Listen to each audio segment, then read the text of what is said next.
Hello there, Crap to Cream in the bottom shed, and we're playing around with wiring, so let's get into it.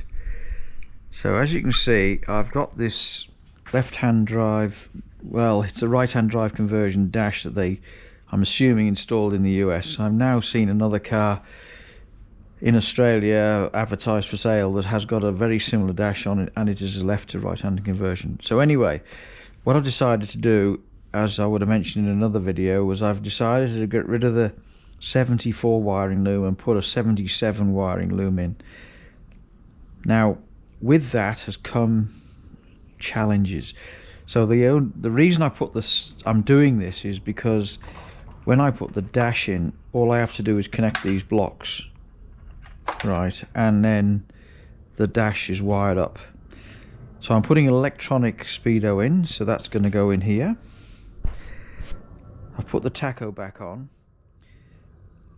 The temperature gauge. So anyway, the AFR gauge, the air fuel ratio gauge that I want to put on for the supercharger, wouldn't fit in the center console. So now I've moved the temperature gauge to the center console.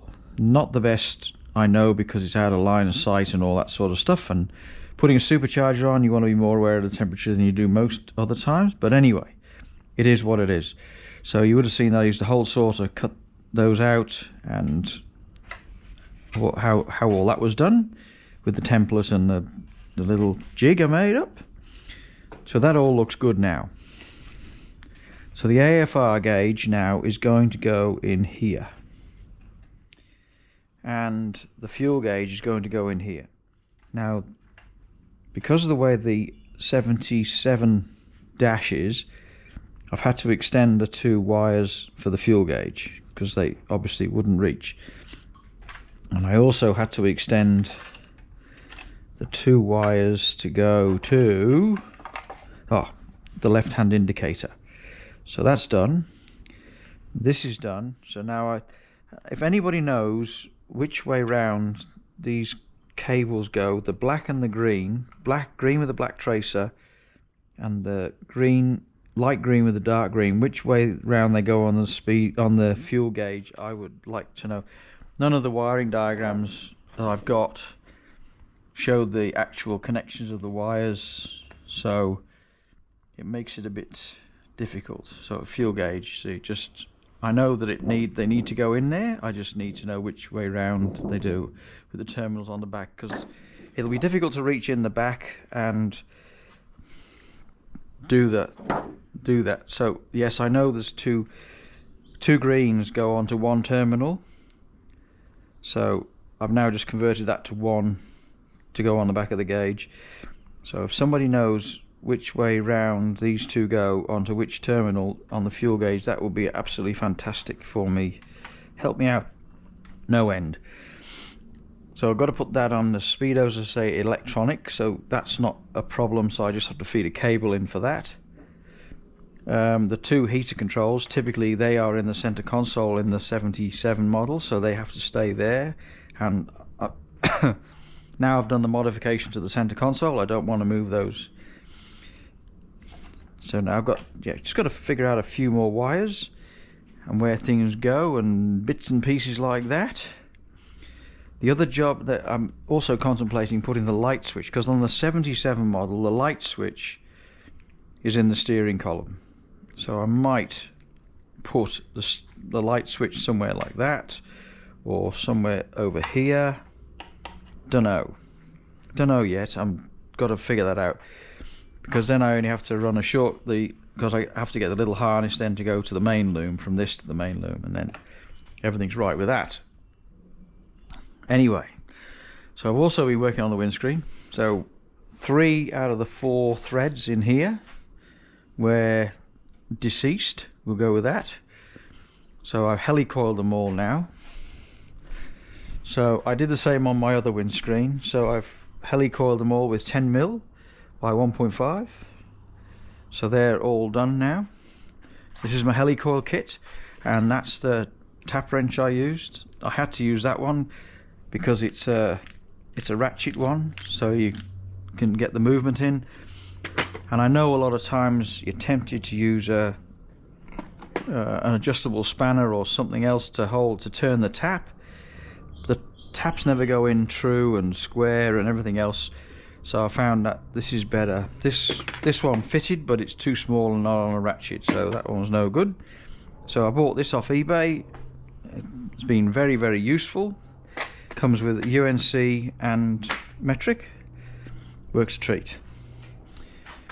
Also got some boots to repair, so it was cheaper to buy the boots in a kit than it was to buy new tie rods and big control arms and things like that. They're not worn, just the boots are split. So 19 bucks Australian for them. Many and varied. Alright, so this is that's the speedo I'm going to use. Kilometers an hour. And then there's two cables. There's one long one and a short one. So this is the short one, obviously, but there's a long one that I've got in the other box, and that goes all the way straight through to the gearbox. So that goes, and that fits into the dash really nice and looks really good with the tacho. So I'm very happy with that. And I think that's all I've got to talk about down here. I honestly do not know why the person who I bought this off removed these two brackets. So I've managed to get one, and now I'm chasing a second one. So I've managed to find a very useful company. Something 39 Ziggy or something like that off eBay. They have been very, very helpful, and they are shipping one of these out to me now. I honestly don't know, why would you remove that? Seems absolutely nuts.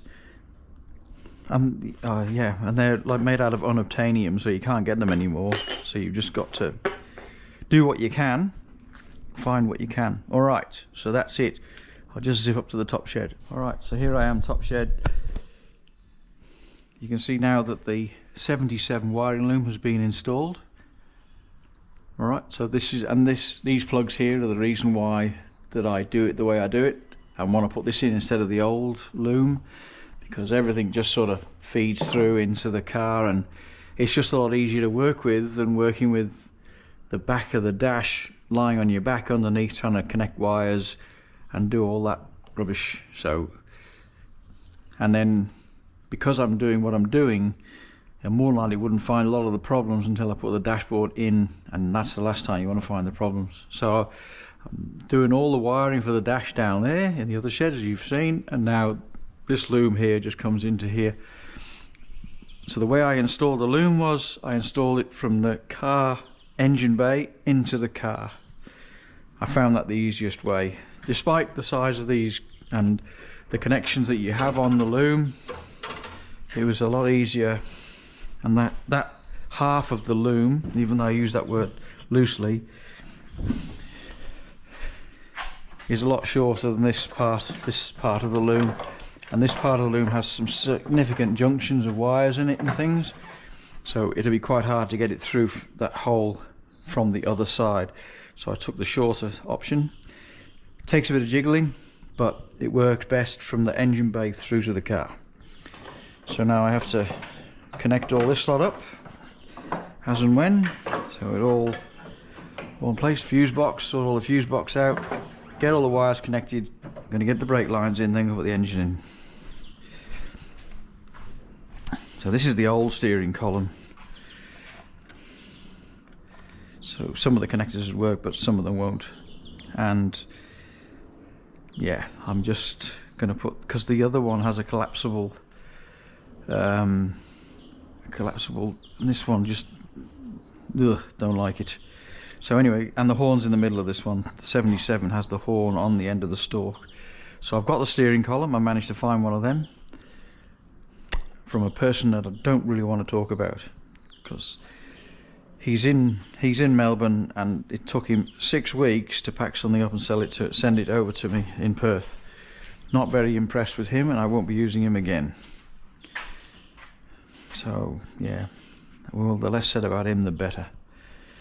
So I found this guy in the US now. It's significantly further away than Melbourne, but he's been a lot more useful, helpful, and he's sent the stuff within like 6 hours of getting the order, and he's been very fair with the postage, and it's been a great experience with him. So anyway, we'll leave it at that. Thank you for subscribing. Really appreciate the comments, and I really appreciate all the constructive comments and the subscriptions. They're great, and I keep on getting little comments of other videos I've done, and yeah, it all makes it worthwhile. And now I've finished work, I've had my eye operations, and I've now recovered to the point that I can see again. So yeah, onward and forward, and more focus on getting the car done now, because I don't have to do my part-time job that I was doing. I've now given that away now, and moved back into project land. Alright, so I think that's about it for me now. I'll let you watch this and enjoy. Bye for now.